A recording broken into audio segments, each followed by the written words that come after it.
Wait, what?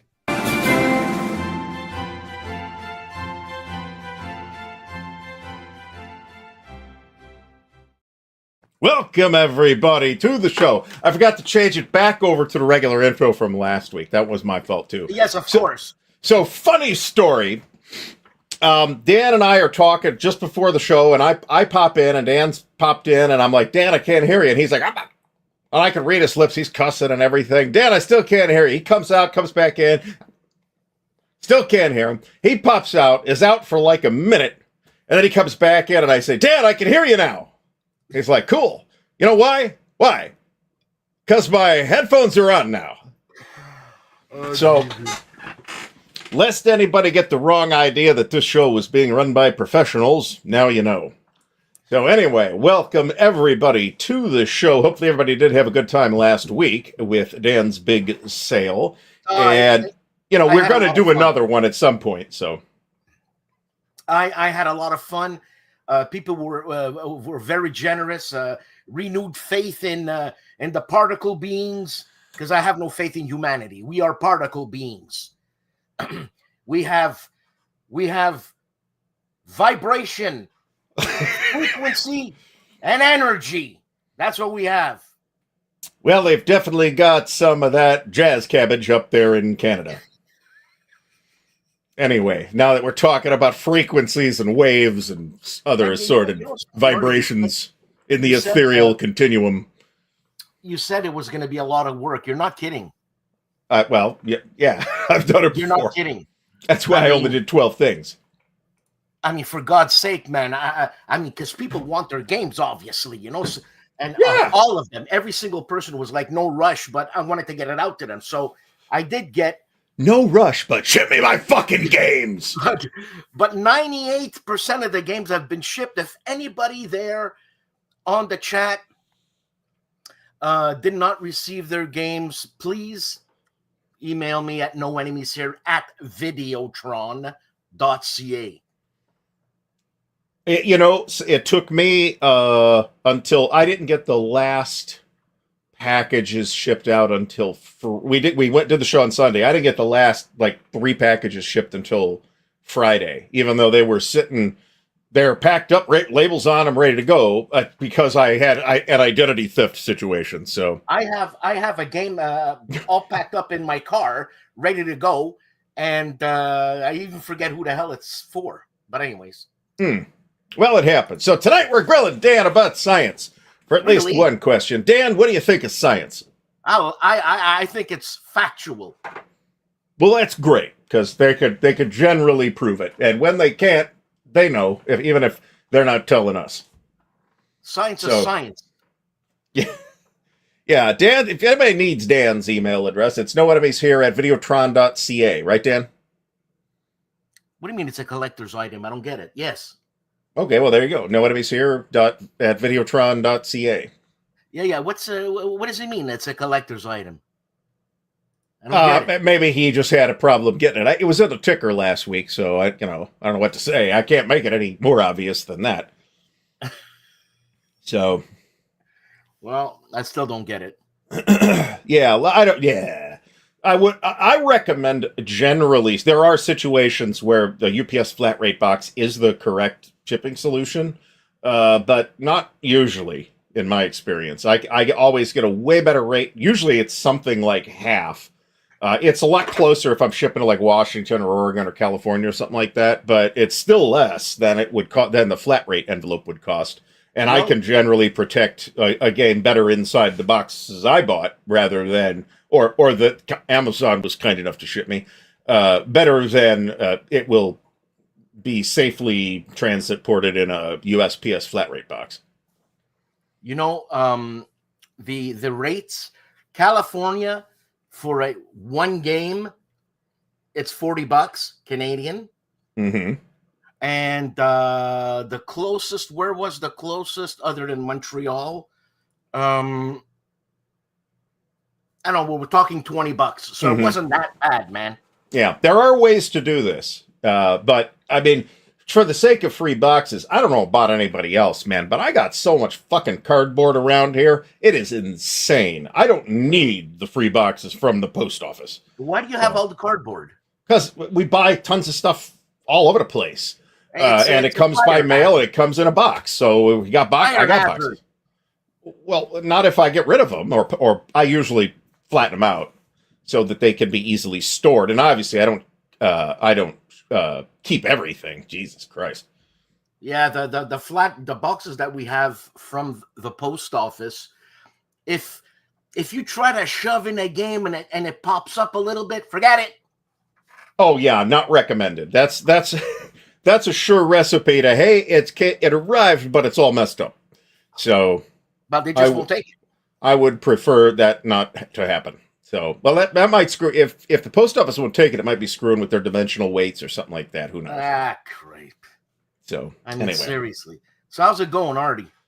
Doing all right. I had science on the thing, but I've actually been doing a fair amount of reading and viewing of documentaries and stuff about various underrepresented topics of the ancient world, like the late Bronze Age collapse and the Phoenicians and stuff like that. And where do you watch this? YouTube, for the most part. Okay, YouTube. Yeah. I told you I've watched the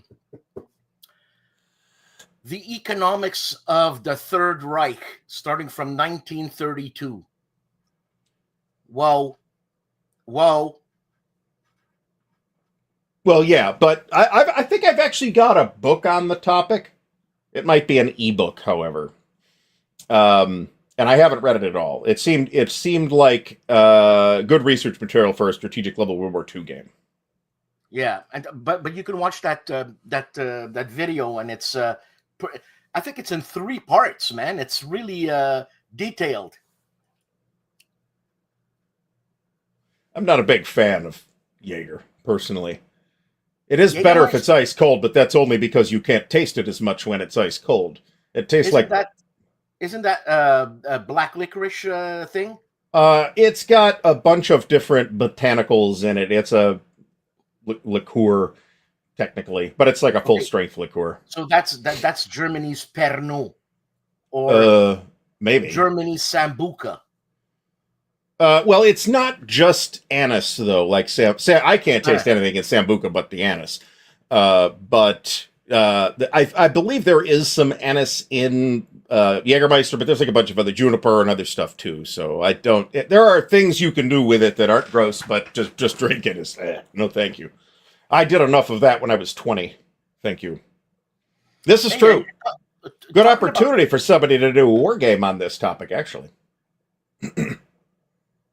How to handle that, I don't know. Hey, I was just watching Zabina, a couple of her videos. I am subscribed to her on one of my other many channels. Who is she? That I think I know her. She is a German theoretical physicist who kind of is making it very big on YouTube right now, and that's kind of more of what she does with like science, science and physics and astronomy news and things like that. So. And it's like that guy there, the guy who does chemistry, the periodic table guy. Looks like an older Marco Arnaldo. A Wargame Ramble is drinking Woodford Reserve Old Fashioned. This sounds awesome, actually. I love a good old fashioned or Manhattan or martini. You know what? I went for the first time to the liquor store in a long time. Okay. And I go see the guy, and I'm not very fond of California wines that I've tasted so far because they all taste like vanilla. You know what I mean? It's all got that vanilla nose. And yeah, it's enough. Enough of this vanilla. Anyways, so I tell the guy, I said, look, man, don't give me no Californian wine, because I was eating a pork chop roast. I said, don't give me no Californian wine. And he said, we have no products from the USA. None, zero. And I'm like, what? He told me that Quebec buys 2% of Kentucky bourbon. It was either 1 or 2%. And we're talking hundreds of millions of dollars. That's unbelievable. So is this a recent development thanks to the current trade war, or is this he just hasn't No, ever no, no. carried? This is a recent development Okay. since the trade war started happening. Canada, I don't know what the hell but they're doing it. I don't blame anybody for. So somebody actually, when I did the show on the tariff situation, somebody left a comment afterwards and said, "Hey, I'm not buying anything from the U.S., so that leaves GMT out of luck." And I'm like, somebody's probably mad at you about that, but it's not me. You get to decide where your money goes. If some so-and-so business owner in Canada decides he doesn't want to deal with American bullshit right now, okay, that's capitalism, man. Yeah, God. You know what? I guess GMT is an American company like Kentucky Bourbon, whatever. Turkey is an American company, so I guess they can do what they want.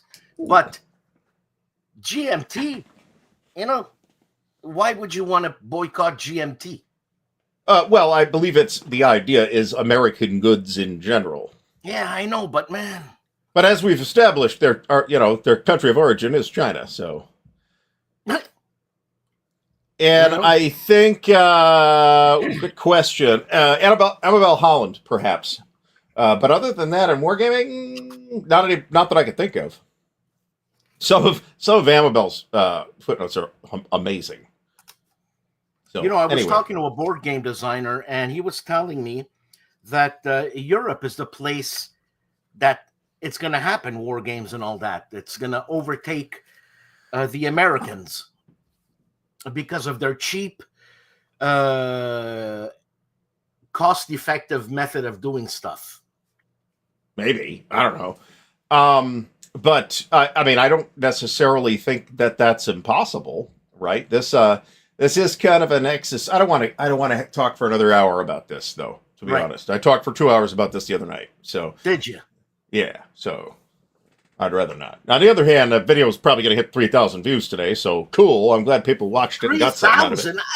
But how do you do that? I don't know. I wish I knew, because I put up that Harn video like a month ago, and it's at 37,000 views now. And that's not normal for my channel. 37,000 views? Yeah, 1,000. We should have James on. We should have James on. Yes. I mean, this is definitely true. And, there are still some wargame publishers that are still printing in the United States. I didn't want to talk about this. This will affect even those publishers, right? Even against the odds says, yeah, we're printing in the U.S., here, and here. But, the prices of the pulp are going to go up because the pulp's coming from Canada. And it's all made out of various paper products, right? It all comes from wood pulp, ultimately. So wargamers hate trees. I think maybe I need a T-shirt with that on it or something like that. Christopher Smith, thanks so much. You don't. There is no confirmation. I have mentioned that to them, and they're looking at making that a change. But I at this point, I trust them to not screw it up. Let me put it that way. I have no reason to think I am getting stiffed. So I will just trust that Noble Knight is going to do the bookkeeping correct at the end of the month. You know something, Noble Knight? I thought Noble Knight was just basically war games and all that. How big is that bloody warehouse? Because they have a lot of stuff. I want to say they told me. I asked actually, what's the square footage on the warehouse, and I think they said like 175,000 square feet or something like that. Which is a big warehouse, right? I've worked in bigger warehouses, but not in gaming, right? That's like a nuts and bolts hardware distributor that I worked at. So, well, yeah, RPGs are greater than games. Are greater than war games, more prevalent, more. What the hell am I trying to say? I would really like it. We're really just starting to see the RPG side of things start to explore its own history in like the last 10 years in a serious way. And there have been some attempts to do that on the wargaming side as well, but nothing really has quite materialized. Personally, I'm interested in how the interrelationships between war games and role-playing games that came out of war games originally, of course, evolved over the years, because we have this idea today, and me too, right, that they are really very different things, right? We got role-playing games over here, and you got war games over here. But like in 1979, you'd have had to work really hard to find somebody that was thinking that way. They were just considered they were called sometimes fantasy war games, even if it was Traveler sometimes. RPGs? So, yeah. Hey, you ever play, talking about RPG, you ever play Ambush? I've never played Ambush, no. Okay. Okay. But what about Ambush? What about it? But what about Ambush? It's RPG-ish. It kind of is, yeah.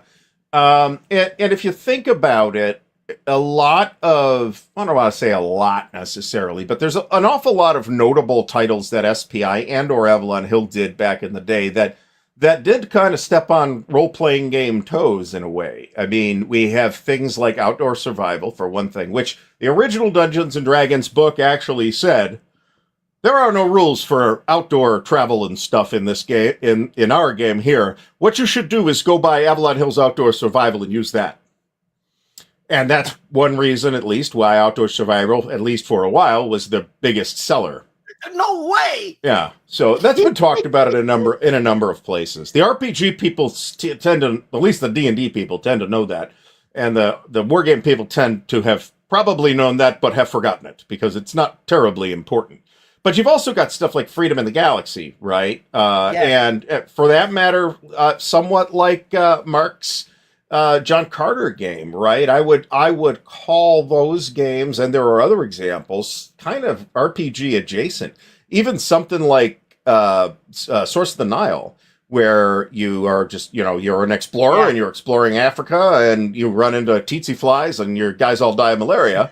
But it's difficult to like not personalize that explorer a little bit, right? The same thing with Blackbeard, the original Avalon Hill Blackbeard. It was very much a pirate simulator type of thing, and I mean, there's nothing in the game that says you got to name your pirate captain and name your pirate ship. Everybody did, right? Because that's part of the fun of playing Blackbeard in the first place. And Meandering Mike was just saying that Noble Knight has lots of stuff. Yeah. Yeah, no, anything gaming related, and sometimes not all that gaming related, they have. They have models. They have scale models, man. Of Dritz Doerden. They do have an actual Dritz Doerden, a mannequin, I guess I'll call it. Sculpture, I don't know, but like a life-size Dritz in the store. And I believe it is on loan from somebody. I'm not sure that's theirs. Gunslinger, John Carter and all that. First of all, John Carter, Mark did he ever revisit that type of mechanics in any other game? Not that I can think of off the top of my head, but Mark's done a lot of stuff, and maybe I'm just forgetting about something. That's always possible.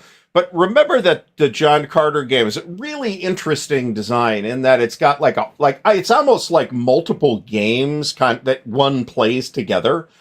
So mechanically, some of those ideas may well have gotten additional exposure later on, but I'm not sure that anybody else has ever designed a game quite like that. The closest thing I could think of is that Star Wars, whatever that Star Wars game was that came out around the Phantom Menace.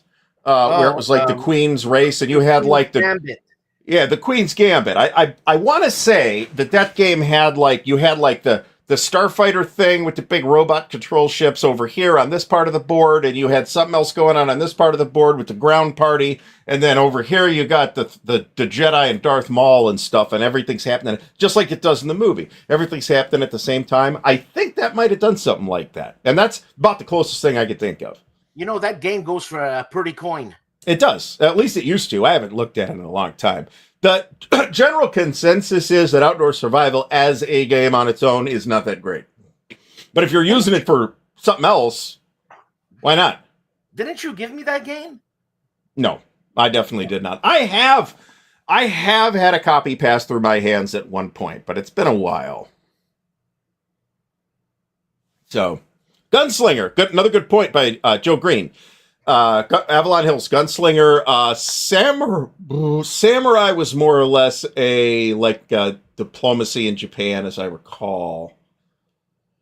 But I'm sure there are other examples too. And to be honest about it, look what Stuka Joe did with B-17 Queen of the Skies, where he named all the crew and all that stuff. And I'm sure Joe's not the first person to ever do that. He's just the first person to do it on Fabulous Video. That was my introduction to Stuka Joe, and it's really nice that video, man. It's well done. Okay. Well, that's cool, Pat. Cool. Well, I'm sure we'll talk about this. You can encounter the tsetse flies. So, John Mark says Outdoor Survival was his first game. I think that game would be a better game if there were a CRT in it. Yeah, but look what he says. He developed his own rules so they could kill each other. Yeah, I know that, but like I said, it's playing it by itself. It's kind of dull. Right? Everybody's nuts. Yeah. Oh, yeah, Time Tripper. Yeah, actually, Time Tripper's another one that I would say a certain degree of adjacency there. Lord of the Rings, the War of the Ring, the Richard Berg, Howie Barish design is structurally extremely similar in a lot of ways to Freedom of the Galaxy, where you've got a whole bunch of cards. You've got cards for all the different characters. You've got item cards, so the characters can carry the items around. Freedom of the Galaxy works in a very similar... Like, the way the map is laid out and the combat works is very different, but there's a lot of similarities between those games. And obviously, that's a fantasy game, so it's kind of like maybe easier for people to connect that to, like, RPGs. But so people think of it. But it's not by any means the only or necessarily even the best example from the era. I know Callendale played Freedom of the Galaxy, and have you ever played it? Freedom of the Galaxy? Yeah. Yeah. Is it fun? I've always had a huge soft spot for that game. It is, like I've said, it's kind of the most polite way I could put it, is nobody would design that game like that today. Right. It's very much a product of its time, but it's also pretty cool on its own merits, right? I mean, it's very much Star Wars with the serial numbers filed off, but they actually did the work, and there's kind of an elaborate backdrop to the game. Those characters are similar to the Star Wars characters, but they kind of did their own thing with it too. It's really a pretty neat game. Would it make a good Roger Corman movie? It made a fairly decent George Lucas movie, I can tell you that. Yeah. So, you know how much he sold Star Wars rights to Disney? Wasn't it like 10 billion or something like that? No, I heard it was 4. I don't know, something like that. It was a lot. Yeah, it's but a lot. Disney's definitely got their money's worth out of it. They made billions just on the extra movies alone. Yeah, I know, but some of the series are pretty bleh. Well, yes, I agree with that, too. I have, in fact, made this argument in the past. Pat's talking about empires in arms here, and one could make... I think there is a perspective from which it is fair to say that empires in arms can be more of an RPG experience than a wargame experience. That said, without trying to, fit it in one bin or the other, it's got crossover, right? It's another example. Hey, you know what? When we should have Jim on from Castle Archon, and we should have a wargame-ish RPG type discussion, like what war games really use RPG elements, And war games are RPGs using war game elements, which is 100% still a thing that is happening, right? I think there is a substantial any RPG where there's a presumption on the part of the people publishing the game that you're going to play it on a grid, or if there isn't that in the game, yet you're playing it on a grid anyway, you are adding a war game type element to it because you're sort of quantizing all the positions of everything that's there, whether it's the goblins or the adventurers or whoever it is. And Jim is a big RPG guy, right? Yeah. Okay. Does he have a sense of humor? Oh, yeah. Okay, because I call him the demon of war games. I'm not sure he's quite that risque. Well, the thing is that when I took a screenshot of Jim to do on my show, he was kind of like this, and he looked like Aleister Crowley. So I didn't want to call him the Aleister Crowley of war games. He does a lot of stuff with older RPG products and some older wargame products as well. So, oh yeah, there's this too. That's a fair point. Phoenix Command. Of course, remember Chainmail, which was pretty much D&D as a mini D&D whenever that was when that came. Not the original Chainmail, the later Chainmail that I think they did in the 4th edition era. Might have been 3rd. I don't know. Which was basically the D&D rules, but it was a miniatures game, right? DJ Flippy, which game are you referring to? Phoenix Command or Empires in Arms or? I think it's Phoenix Command. Phoenix Command. Phoenix Command was published by Leading Edge Games, and it was infamously complicated. It's like a modern special ops type of game. It's an RPG, but it's very, very detailed, where you've got like tables for, all right, I shot you. Now I got to look up the bullet caliber and find the muzzle velocity, and that will tell me whether it bounces off your armor, goes through your armor and into you, or goes through your armor, into you, through your back armor, and hits the next guy standing behind you. Well, so it sounds like MBT or Panzer by Jim Day. Yeah, maybe. You could totally do this, actually. Leading Edge did do an Aliens game, too. I never even looked at that. I at least glanced at Phoenix Command. There is a fantasy version of it out that is extremely rare, I think from Leading Edge, called Swords Path Glory. And even Noble Knight does not get this thing in stock very often. You know, Thinking about it, if a board game of that, I mean, okay, if you can like make that playable, that could be cool. Free League or whoever does the current Aliens game anyway certainly agrees. In fact, I do not. What's that? You're talking about Legendary, like that system? No. I mean, there is a current Alien, the movie Alien, the Ridley Scott movie with the big creepy H.R. Geiger. Yeah, dude. I saw it on acid. Right. So that sounds like a terrible idea. Why? I freaked out. I bet you did. Did you actually shit your pants during that experience? I freaked out. I bet you did. Anyway, so there was an old series of products from Leading Edge back in the day that's being referred to here, but the current licensees for that are, I think it's Free League, right? Yeah, it's Free League. And they've done a number of products for it, and it's a beautifully produced game. I'm not super duper crazy about their mechanical foundation for all the stuff that they do. Oh God, I would assume that this is very different from the old West End thing. Yeah. West End, back in the day, had the Star Wars RPG license, and they did some board games too, including that Battle for Hoth game. I think there were 2 or 3 of those. There's a game coming out, Hoth? Apparently there's a new one coming, yeah. Who's publishing it? No idea.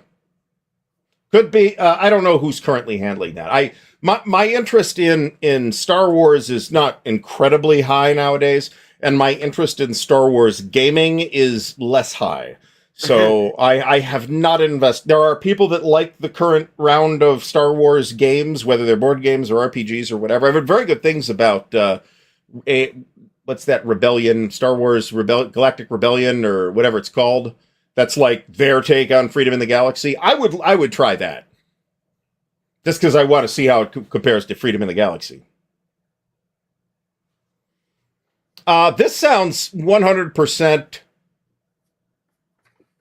unbelievable to me. The guys from Leading Edge, Barry the Odor, worked at NASA. That I totally believe that.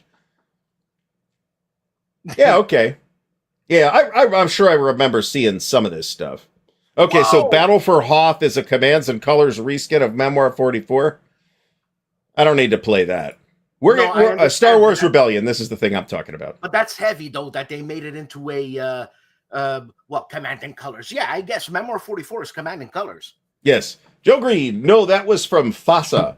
The original start. Well, so there was actually the very first licensed RPG game was a Star Trek RPG that predates the one from FASA, but it was very rudimentary. And this is like back in 78 or something like that. FASA came out with one in the mid 80s, and that's probably the one you're thinking of.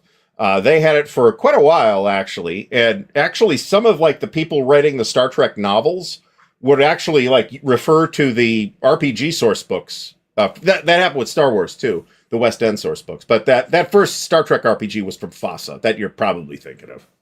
Yeah, Christopher de Klerk, you speak Japanese. Well, I don't, but that's Japanese. Yeah, I think. Jeff Beeler mentions metagaming, which did a whole bunch of stuff that sort of danced along the edge as well. Melee and Wizard, of course, eventually turned into, this is complicated, and I'm not sure I completely understand the historical progression of events here, but eventually the Melee and Wizard turned into the Fantasy Trip, which is more of a full RPG, where Melee is just like dudes fighting in an arena, and Wizard is wizards fighting in an arena, and that's basically it. You could, of course, combine them. Chitin. I have Chitin. You know, and you know, selling games. I'm not going to sell that game. I want to keep that game. Good. What is it?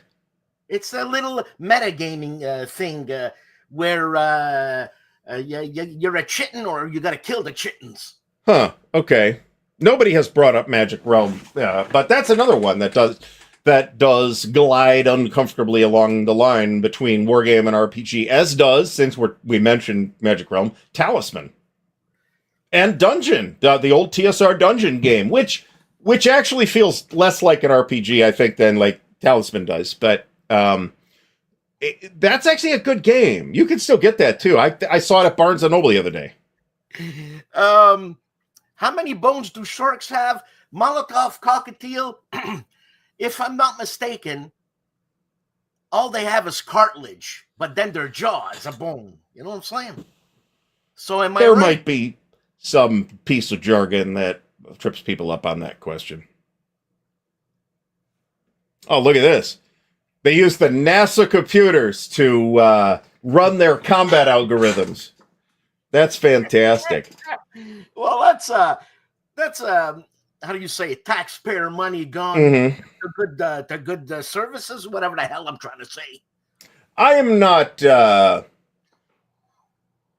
I'm not interested in this. I mean, admittedly, this is another one of those things where I played it in the 80s, I guess, Talisman, and it just takes way too long. And my understanding is it still takes way too long. It takes less long, but still too long. So, Chitlins, whiskey, and skirt. That's like hookers and blow. So I've played High Frontier, but not High Frontier for All. It was the edition before that. High Frontier for All, I think, streamlines that game a little bit, but not. It doesn't look like it streamlines it that much to me. I've played Stellar Horizons 1 and 2, and I enjoy both of those games quite a bit, to be honest. And TI3, actually, to be fair. Well, I have TI3. TI4 is the current version, but I don't have that. Well, somebody just subscribed or something, so thanks, whoever that was. Jeff Beeler, did anybody try RPG Campaign and Squad Leader? So I don't remember where this popped up. No, this was the thing. You would basically just you'd have a name, a named 7-0 leader, and there was like a progression where you don't get killed in this many missions. You advance, or you get better as time goes on. So it was kind of RPG like in that way. I like Space Corp. I think Space Corp is a cool light space exploration game. It is a much lighter experience and much more abstract than something like Stellar Horizons. What about Space Empires? Now I'm going to get stuck on the using the word abstract, but No. I mean, there is a current edition of that I saw at Barnes and Noble, literally Friday.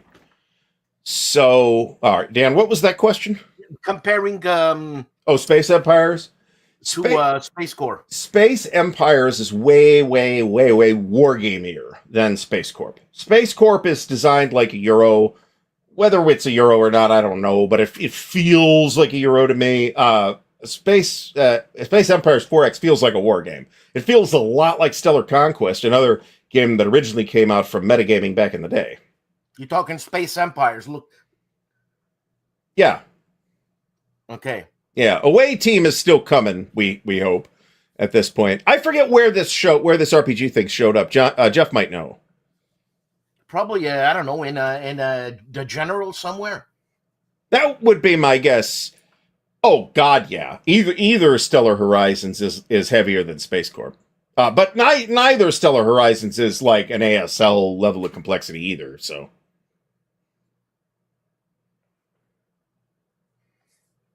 once again, I have to congratulate whoever's in charge of this product line at Gale Force 9 for coming up with one of the all-time great tabletop game titles. Another Glorious Day in the Core. It's a great title. It's right up there with Wretched Hives of Scum and Villainy for the old Star Wars West End RPG. That's good, though. That's good. Mm-hmm. Have you played the Stellar Horizons? Yes. Both of them. How heavy is that game? How long does it take to play? It takes quite a while to play. As time estimates on the box in both the case of both games are extremely optimistic, and maybe you can achieve that if you're playing with people who have played a lot of those games. But they play fairly slowly. You would, if you wanted to play the entire campaign of Stellar Horizons 1, you could play it in a weekend or at a weekend convention. It is not the campaign is not really a one sitting game. Okay. And Stellar Horizons 2 plays faster, but it's still not generally going to be a one sitting game. Okay, I have that. I bought it from Noble Knight, and you know what? I'm not selling it. I don't know why, but I'm not selling it. Okay, cool. I would imagine this is a Hasbro product. I could be wrong. Maybe they've licensed it to somebody. And I didn't look. I've played Dungeon. I think Dungeon is fun, actually. Somebody, I forget whether it was who was it? Somebody mentioned that RPG campaign idea was for original squad leader rather than advanced squad leader, and I think it was in the original book. Thinking about it, or in one of the original expansions.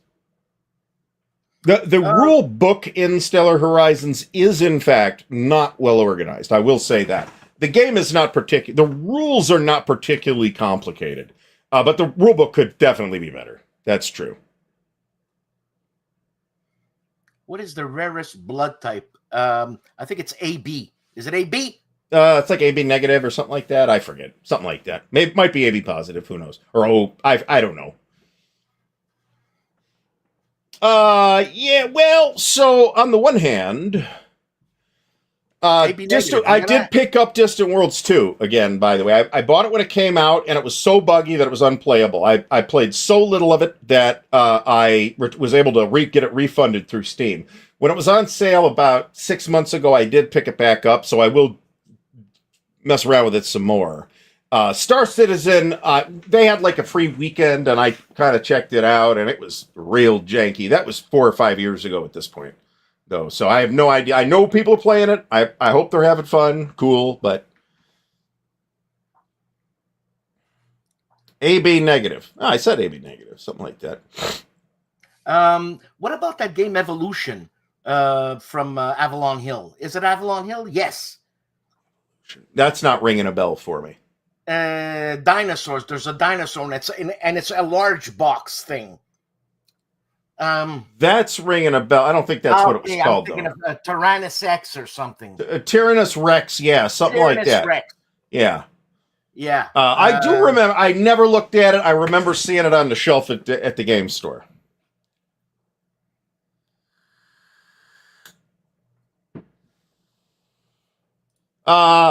I've never really looked at the Morrow project either. I've been aware of it for a long time, since probably the mid '80s, but I never actually physically saw any of those products until maybe the mid '90s, and they were super early rough products at that point. There are multiple subsequent editions of it, including one that I think is relatively recent. I'm not sure. I walked around the station a little bit. I'm not sure I actually got the ship to take off. So it's pretty. It's ambitious. Cool with that, but it's also, I'm not really sure I'm comfortable with their funding model. Let me put it that way. Tyranno X. Thank you, meandering Mike. Mike, have you played that game?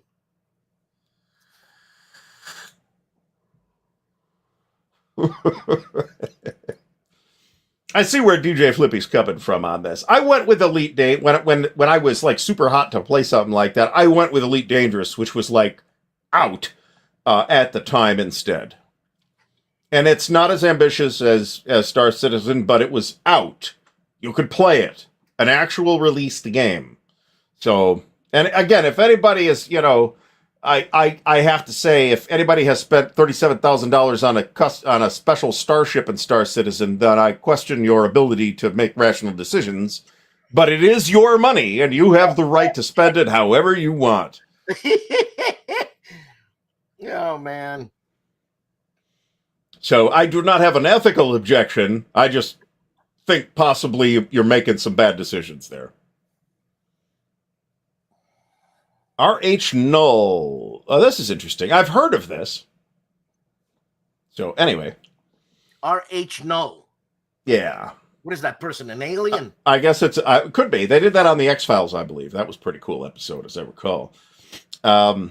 Gamma World. Yeah, there was a Gamma World board game at 1.2, as I recall. That's actually interesting. Interesting in the sense of board games, some of which are war games, published in association with an RPG.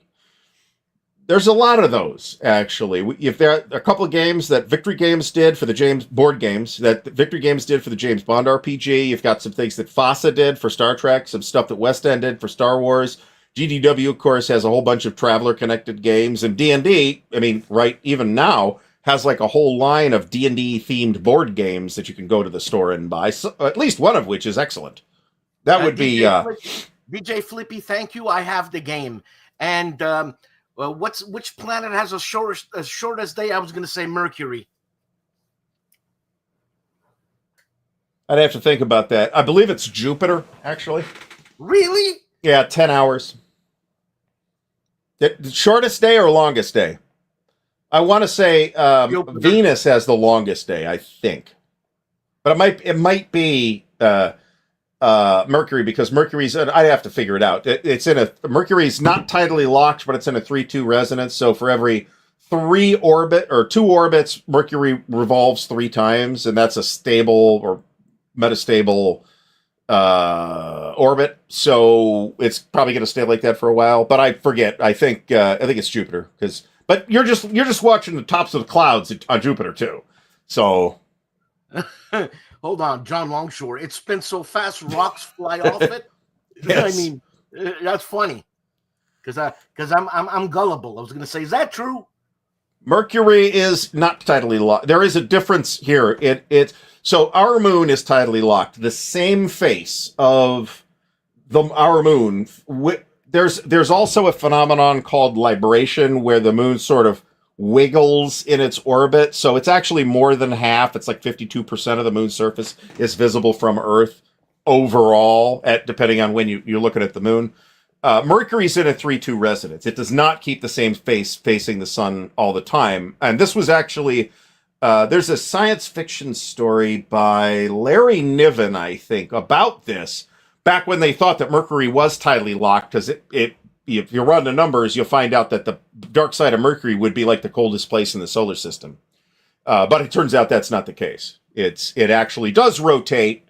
It just rotates very slowly in comparison to its orbit. You're not talking about Ring World? Ring World? No. That's a novel that came much, much, much later. Wolfram is tungsten, actually. I do watch a lot. I literally have a YouTube channel. I don't publish content on this and have no plans to do so. I do have a YouTube channel just for science stuff, whether it's astronomy or math or history. Well, not history. History's on a different channel, but linguistics, all that stuff. The coldest place. Yeah, there you go. Yeah, and like right after it got published, they recognized there was some observations, and they said, "Oh, it is actually rotating." So. Yeah, Gamma Marauders. Yeah, I remember that too. I really liked the cover to Gamma Marauders, as I recall. I enjoyed Larry Niven. I also enjoyed very much Harlan Ellison, man. I have enjoyed reading Larry Niven much more than Harlan Ellison, but I've read a lot more Larry Niven than Harlan Ellison. I have read a little of Ellison. I think the man was an asshole. But he was a talented writer and did write some good stuff. I Have No Mouth and I Must Scream is really good, for example. And there's some other stuff, too. Jeff D is 5 is really very interesting. There's a whole bunch of stuff. I would get the Hugo Award combination volumes, and Harlan always had stuff in there. Yeah, I just felt like I needed to kind of segregate it for when I'm in the mood to watch that stuff. So, yeah, iRobot was old too. Don't forget that. So, well, yeah, I mean, but Larry's old now, and a lot of his stuff came out in the 60s and 70s, and I would expect that to be the case for somebody as hard science as Larry Niven, right?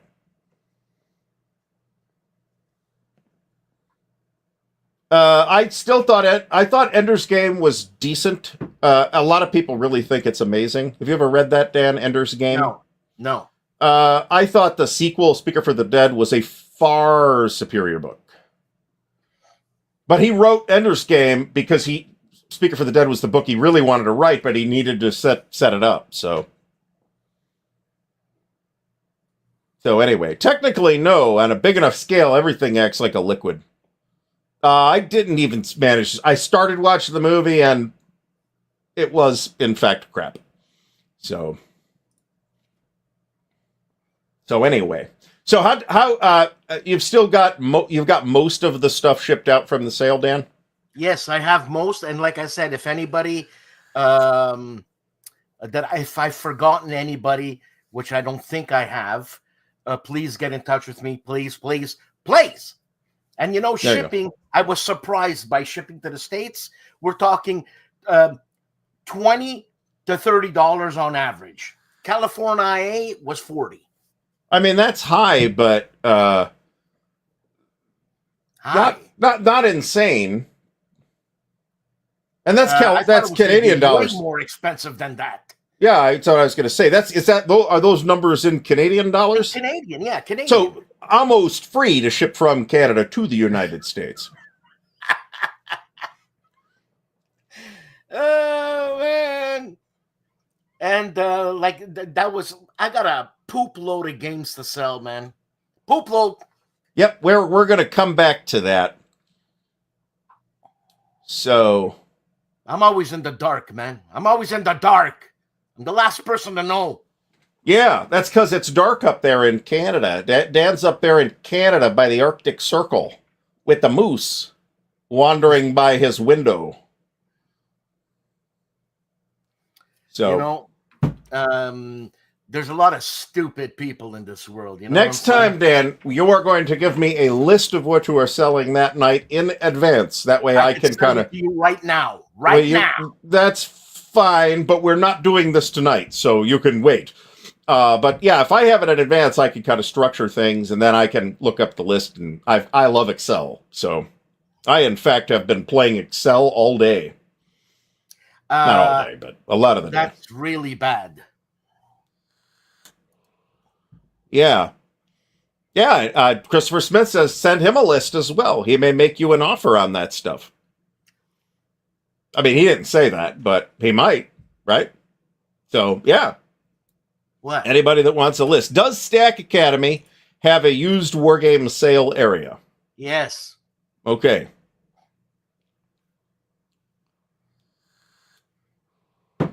So, yeah. So Phineas Albion says that the RPG article for ASL was originally in the General and republished in ASL Annual 95. They may have done a couple different passes at this, to be honest about it. Because it's kind of an obvious idea if you think about it. Yeah, Dan, if you want to go ahead and send me the damn list. Because if you could because if I have it, I could send it out to people. And then they could bother you about it. Alphabetical order. It's not in alphabetical order. I've got Excel, Dan. I can take care of it. So what do you mean? You have to punch it in manually, or you just drop the file? What do you have? Is it all handwritten? No, it's done. I'm on a Mac, so it's done on Notebook. Yeah, just send me the text file. No problem.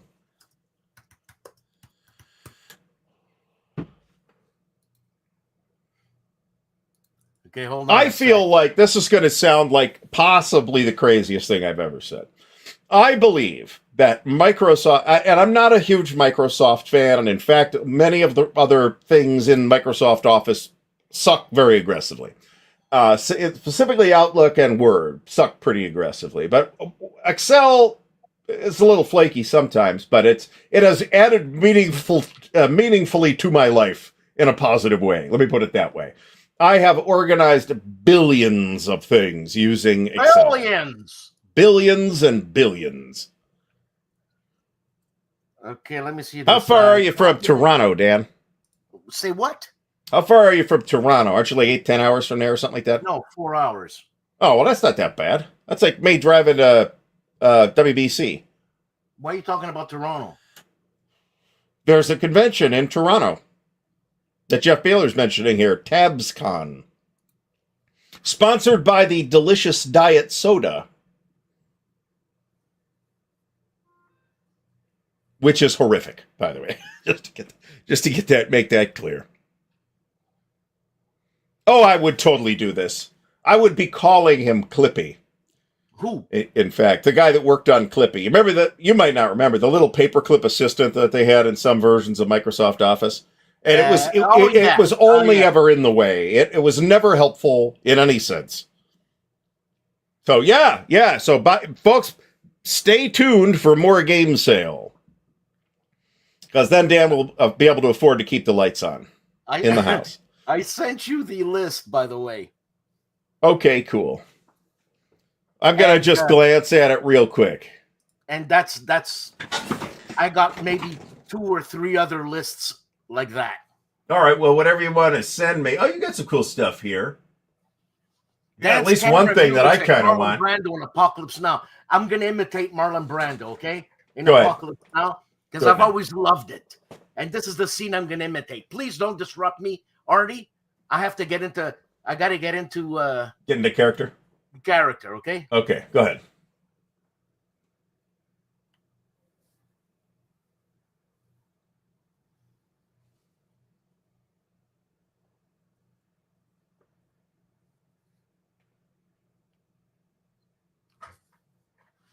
That wasn't bad, actually. That wasn't bad.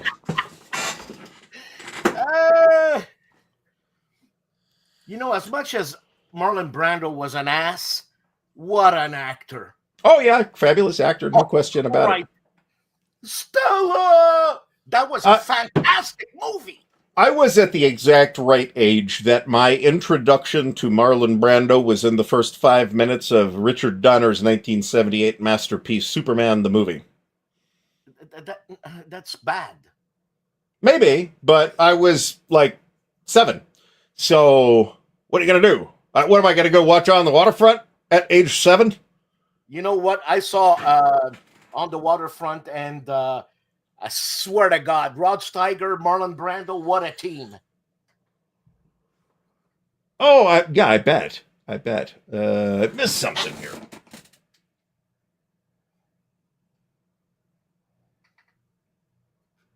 Okay. I got it now. Copilot. So I have Office 365, which is the cloud version, which whatever. I again, I get my money out of it because it's like $110 a year, and it's like I get a terabyte of cloud storage, which I use for all my game rules, and I use the shit out of Excel. And I actually do get use out of Microsoft Publisher from time to time too, for like creating player aids and stuff. It's just kind of an easy platform. If you don't overcomplicate it, you can kind of drop in your image, resize it to fit the size of the page, Control P, and out it comes. That's kind of nice. That is literally all I personally have done with Microsoft Publisher. But I have done that quite a few times. Copilot sucks. It's actually worse than Clippy because it eats like a third of your screen. Don't worry about it. You're not missing anything by not having to be assaulted by Microsoft Copilot. You could turn Copilot off on your home PC though, and which I have. The only thing by Microsoft that was really, really exceptional was Flight Simulator. The AI character in Master Chief. There in Halo. Yeah, I have never. Is this actually true? If I have ever played a Halo game, it was for about 15 minutes at a LAN party at some point eons ago. Yeah, me too. I have never played it. So what was her name? The Master Chief? The chick. Oh, I don't know. I never played any of those games. Because I get mixed up with Vincent Price. Like my wife. Vincent Price when he did that movie, Dr. Fibes or Mr. Fibes or whatever. The Fibes, Abominable Dr. Fibes. What a great movie that is. Cheesy as hell, but it's great. Cortana.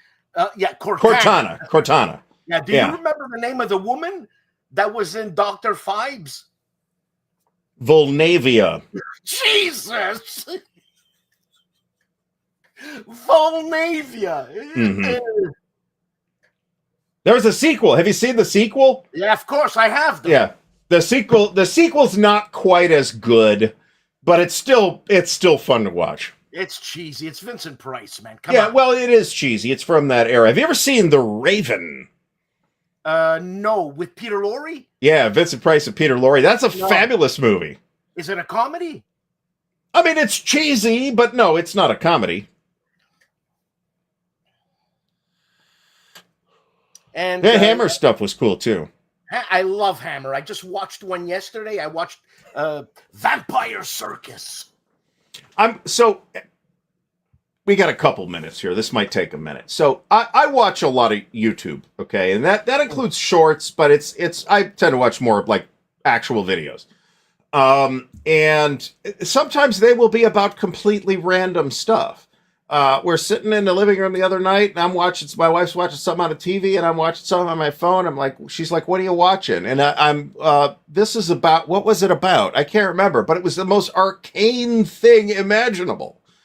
And it wasn't the late Bronze Age collapse or the rise and fall of the Phoenicians. It was about the Riemann hypothesis. That's what it was about. So when people ask me, how do you know all this bullshit trivia? That is why I just watch a lot of bullshit. Yeah, but how do you retain it? That's the thing. Well, I haven't seen The Abominable Dr. Fibes in at least 20 years. So just so you know. That's amazing that you remember Volnavia. That is a cool movie, though. I love that. What 12-year-old watching that at 1:30 in the morning on a Friday night wouldn't think this is the greatest movie I have ever seen? I did. So, Quartermass, yeah. Isn't Volnavia a woman part or something? Yeah, well, she's like Dr. Fibes' assistant. Yeah, I know that. And then in the first one, Dr. Fibes is trying to get revenge on all the doctors and nurses and stuff that were in the operating room when his wife died on the operating table. And in the second one, he has attempted to restore her to life using some ancient Egyptian formula. But Volnavia appears, I believe, played by two different actresses, I think. Yeah. Does appear in both movies. In one of the films, I think the first one, it was Caroline Munro, I think. Vincent Price did another movie that... Danny, go fuck yourself, okay? God damn it. Don't remind me. Seriously? Damn it. Yes. I still think 1980 was like not that long ago. Yeah, it was like 15 years ago. Yeah, I know. I think Yeah. this is true. Actually, I don't really remember this. Yes, it did. He was a yes, I seen the movie. He was a corporal or something. Okay. He was in the Jack Nicholson was in the original. Am I getting this right? Was Jack Nicholson the dental patient in the original Little Shop of Horrors? Am I remembering that correctly? Wasn't he the guy? Wasn't he No. the guy who had the plant? No, definitely not. Somebody will say it in the chat. It's hard to top the Steve Martin performance in the musical version. Let me put it that way. What was I gonna say? Oh yeah, Vincent Price. I saw a movie by Vincent Price that really, really shocked me because it was out of character. He was really being evil and all that. It's Witchfinder General. Mm-hmm. Oh God, what was that? Oh, I forget. Captain Kronos, fantastic. Captain Kronos, Vampire Hunter, Master of the World, a great movie based on a Jules Verne book, I believe, where he's Robert, Master of the World, traveling the world in this airship made of paper. The Raven was totally a Corman film. Captain Kronos just passed away a few weeks ago, as a matter of fact. Oh, I didn't know that. Yeah, and who was the woman in Captain Kronos? My God, Carolyn Monroe. Yeah, Carolyn Monroe. Vincent Price was pretty cool. Vincent Price was cool. You ever see The Last Man on Earth? This is the part I'm talking about. Oh, yeah. So that is one of, I think, 4 now adaptations of the Richard Matheson novel I Am Legend. Probably the best known one is the Omega Man with Charlton Heston. And I think there was another one too. And then there was the more recent, but again, it's probably 20 years ago, Will Smith, I Am Legend, which was all right, I guess. I enjoyed it. Yeah. I didn't hate it. I watched the whole movie. Chances are, if I'm watching, so here's my method. I guess I'll say this and we'll can it. My methodology for watching stuff is I don't really go out of the house anymore to watch stuff. I watch it sitting in this chair on this computer monitor or on the TV up in the living room. And if I'm not liking it, I just turn it off because I didn't pay for that particular piece of media. I paid for the Netflix subscription or whatever it is that I'm watching it on. I kind of agree with this, actually. The thing is that Charlton Heston is so campy. God. Mm-hmm. So Chitty Chitty Bang Bang is based on a book by Ian Fleming. Ian Fleming. Chitty Chitty Bang Bang. Second grade. DJ Flippy has spelled it correctly here with the flying car. Yeah. Yeah. Based on an Ian Fleming book, which I've read. I don't know why. I was really big on reading James Bond at the time. So that's all I could say. All right, folks, we are pretty much out of time here. So I'm going to let everybody go. Dan, thanks so much for doing this with us tonight. And thank all of you for coming out this evening. We'll be back next Sunday at 7:30 p.m. Eastern Time. And I'll be back tomorrow at 8 p.m. on the Counter Clipping Show. Everybody have a great rest of the night. We'll see you all again soon.